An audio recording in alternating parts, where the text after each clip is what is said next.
Le DaVinci Resolve Mini Panel, c'est cette console d'étalonnage de Blackmagic qui permet d'effectuer les étalonnages dans DaVinci Resolve. On va tester ça et on va voir son gros point fort.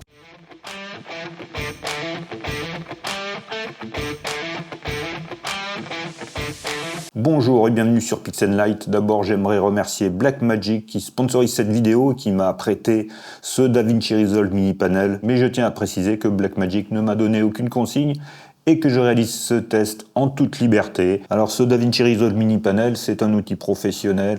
On le voit par sa qualité de fabrication, on le voit aussi par son prix.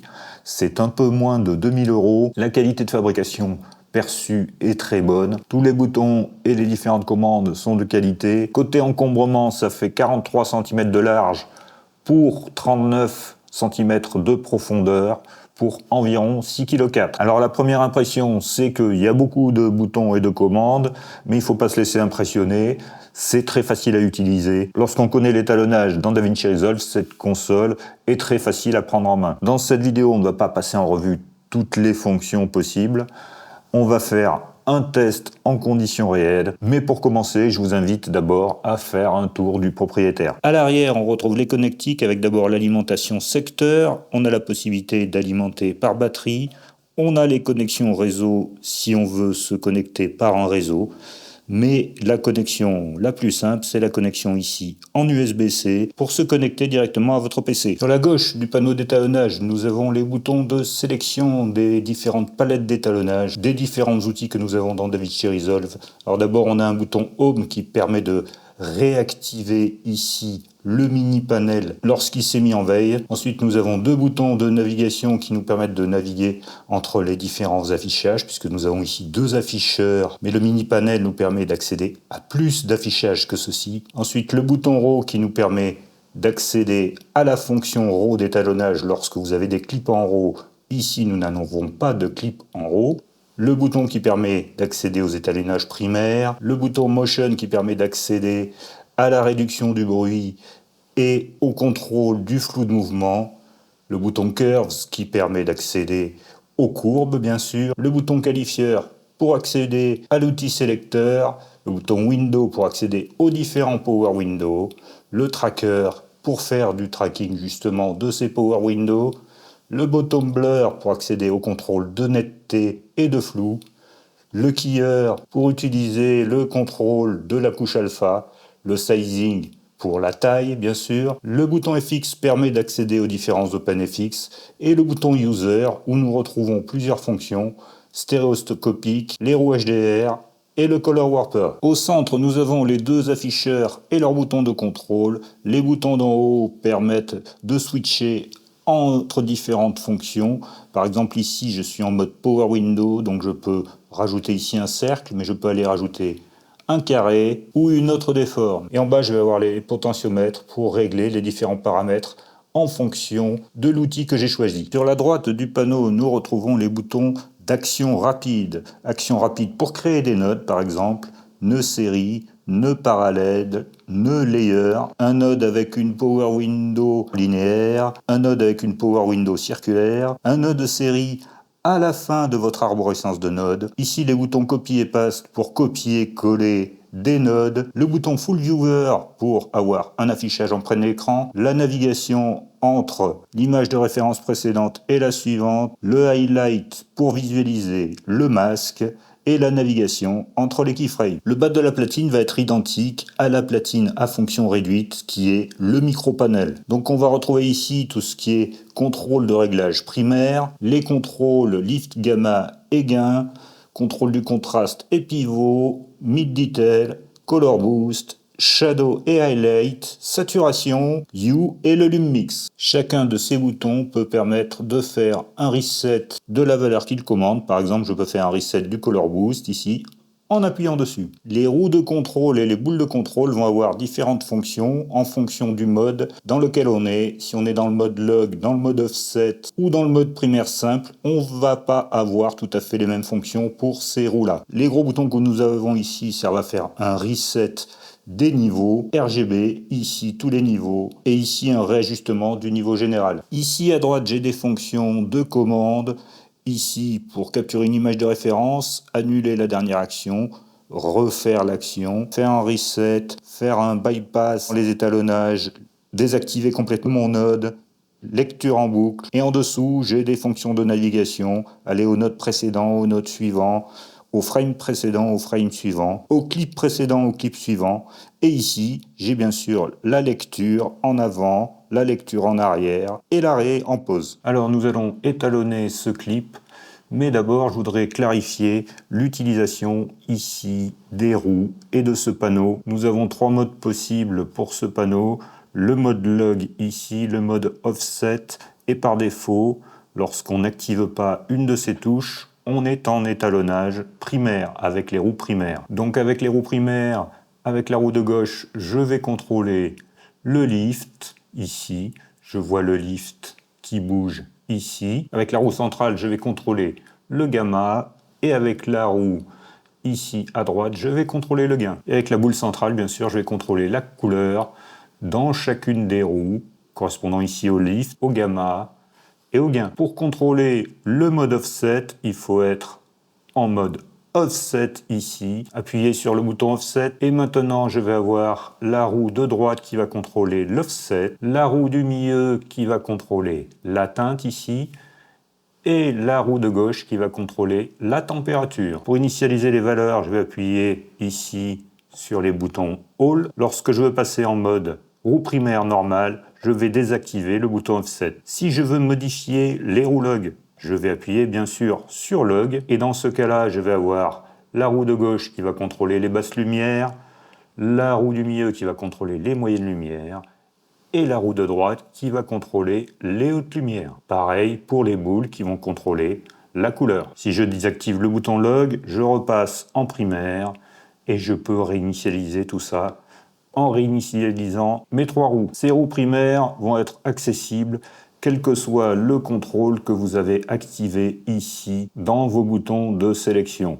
Si je sélectionne par exemple les courbes, ici je continue à contrôler mes roues primaires. Si je veux contrôler les courbes, il faudra que j'utilise les potentiomètres. Par contre, quand je suis en mode primaire, je peux tout à fait passer par mes roues de contrôle, mais je vais pouvoir passer aussi par les potentiomètres pour contrôler mes valeurs primaires, ici de luminance, ma valeur de bleu, ma valeur de vert, de rouge. Donc ici c'était pour le lift, je peux faire pareil pour le gamma. Si je veux accéder au panneau du gain, je vais accéder par la flèche ici et je vais pouvoir modifier les valeurs de gain. Dans la deuxième fenêtre, je vais avoir mes valeurs de température et mes valeurs de teinte. Quand je suis en étalonnage primaire ici, j'ai accès aussi au log en venant sur ce bouton, ou à l'offset ici, ou au RGB mixer. Pour ma part, je préfère de beaucoup le contrôle qu'on a ici des étalonnages primaires avec les potentiomètres à celui qu'on va avoir là avec les roues et les boules, car je pense qu'on va être beaucoup plus précis en ajustant nos valeurs de potentiomètre. Quelle que soit la configuration de mes autres boutons, par ces contrôles ici par potentiomètre, je vais pouvoir modifier les propriétés qui sont associées. Par exemple ici, je peux monter la saturation, même si ici je suis en mode window, peu importe, je peux toujours avoir accès à ce contrôle. Ça peut faire gagner du temps sans avoir à changer d'outil. On a toujours un certain nombre de contrôles qui sont disponibles par ces potentiomètres. Alors on va étalonner ce clip et on va voir que le gros point fort de ce mini panel, c'est la précision qu'on peut avoir avec les potentiomètres. Alors j'ai fait un reset déjà de ce node. Je vais ajouter 2 ou 3 nodes série ici. Nous avons ici un plan drone qui est en log, donc je vais mettre une lutte pour convertir en Rec 709, donc je vais chercher dans mes luttes. Ma lutte est ici, je double-clique dessus, et j'ai intégré ma lutte ici. Je ferme mon panneau lutte, je vais sur mon node précédent, et ici je vais faire mon étalonnage primaire. Donc je vais commencer par l'exposition. L'exposition est pas mauvaise ici, mais je vais remonter un petit peu les ombres ici avec mon potentiomètre de lift. Je vais remonter un peu mon gamma pour atténuer un peu les noirs, et je vais baisser un petit peu mon gain parce que je trouve que j'avais beaucoup de haute lumière. Si je veux voir avant-après, j'appuie sur Disable. Avant-après, j'ai rehaussé un petit peu les ombres. Je vais rajouter un node série complémentaire. Ici, je vais monter un peu ma saturation. Avant-après, Je reviens sur mon précédent node pour ajuster un petit peu mes highlights. Je vais les baisser un peu pour révéler un petit peu de détails dans les hautes lumières. Si je veux voir ce que j'ai avec étalonnage et sans étalonnage, j'appuie sur la touche Bypass. Je vais sur le node suivant. Je vais encore rajouter un node série. Et là, je vais voir ce que je peux faire sur la balance des blancs. Alors, comme je vous avais dit, quand je suis en primaire, je peux aller sur la deuxième page, aller modifier la température. Je préfère modifier avec le potentiomètre qu'avec les roues ici. Donc qu'est-ce qui se passe si je la baisse un peu? C'est un peu froid. Je vais réchauffer un peu ça. Voilà, c'est un lever de soleil, que ce soit une ambiance assez sympathique. Maintenant, je vais enlever un petit peu du magenta pour voir l'effet de mon node. J'active et je désactive. Une légère modification de la balance des blancs pour avoir un look qui me plaît mieux. J'ai une image qui a un équilibre qui me plaît assez, donc je vais passer à un étalonnage secondaire. Je vais rajouter un node série, je vais rajouter un node parallèle, et ici dans un premier temps je vais travailler sur mes courbes. Je vais choisir U versus U par exemple, pour aller modifier légèrement la couleur du ciel. Donc je vais modifier un peu mon bleu, que je vais rendre un peu plus turquoise. Et là, je vois vraiment la précision que je peux avoir avec les potentiomètres. Lorsque je fais ça à la souris, je suis beaucoup moins précis. Là, je peux tourner tout doucement et obtenir ce que je souhaite. Toujours pareil pour voir l'effet de mon node. Je fais Disable, Enable. Je vais continuer dans mes courbes. Je vais modifier un peu la couleur du lever de soleil. Je vais la saturer un peu. Donc je fais Hue versus saturation. Je vais aller saturer un petit peu les rouges et un petit peu les jaunes pour donner un peu plus de peps à cette image. Je vais retourner sur ce node qui est vide et là je vais mettre un peu de vignettage. Alors pour mettre mon vignettage, je vais utiliser une Power Window, donc j'appuie sur Window, je vais choisir une fenêtre circulaire. Alors ici j'ai les commandes pour modifier la taille, l'opacité, l'aspect de mon masque, mais je trouve aussi facile d'aller utiliser ici dans la fenêtre les commandes dans l'interface graphique. Donc je vais faire comme ça pour inverser mon masque. Je vais dans Tools et ici j'appuie sur le bouton pour inverser le masque. Si je veux voir le masque, j'appuie sur Highlight. Voilà, je vais désactiver le masque et je vais sur cette fenêtre masquée baisser un peu le gain. Je peux ensuite réajuster bien sûr le masque comme je le souhaite, avant, après, un petit vignettage supplémentaire. Si je souhaite voir ce que je fais en plein écran, je peux l'afficher en plein écran comme ceci. Ici actuellement j'ai la touche Loop qui est activée. En étant activée, si je fais la lecture, je vais avoir une lecture en boucle de cette image. Je peux arrêter la lecture, je peux visualiser avec et sans étalonnage avec la touche Bypass. Je désactive mon plein écran. Et maintenant, on va regarder un deuxième exemple pour bien illustrer la précision qu'on peut avoir avec ces contrôles physiques. Donc ce deuxième exemple, il va être particulièrement intéressant parce que j'ai peu de couleurs, donc je vais pouvoir ajuster mes blancs et mes noirs de manière très précise. Je vais commencer par rajouter quelques nodes. Ici, j'ai un plan qui est en Canon Log 3, donc je vais faire une conversion d'espace colorimétrique. Alors, j'ai bien une touche OpenFX ici. Ça m'ouvre ma fenêtre d'effets, ça me donne accès à certains OpenFX, mais compte tenu du nombre de paramètres ajustés souvent dans les effets OpenFX, je ne trouve pas ça très intéressant de passer par la console pour les effets OpenFX. Donc, je vais aller agir directement à la souris. Ici, je vais choisir mon espace colorimétrique qui est donc le Gamut Canon Cinema, le Gamma Source Canon Log 3, et je vais laisser la destination en utilisant la timeline. Alors ce que je peux voir sur mon oscilloscope sur cette image, qui est très intéressant, c'est qu'ici, dans les hautes lumières, je vais avoir une dérive vers le rouge. Je vois bien que ma courbe rouge ici sur l'oscilloscope est au-dessus des autres. Alors je vais pouvoir corriger cette dérive de couleur. Je vais aller sur le node précédent ici. Et je vais aller modifier dans mes étalonnages primaires mon gain. Je vais visualiser mes scopes. Je vais passer sur un seul affichage des scopes. Et là, je vais agir sur mon gain pour baisser les rouges, remonter un peu les bleus au niveau du vert à peu près, et baisser mes rouges suffisamment pour aligner mes courbes ici dans les hautes lumières. Alors bien sûr, j'ai un décalage qui s'est produit ailleurs. Je vais remonter un peu mes basses lumières. Donc je vais aller dans la page qui concerne le lift et je vais remonter un peu mon rouge. Voilà, tout délicatement.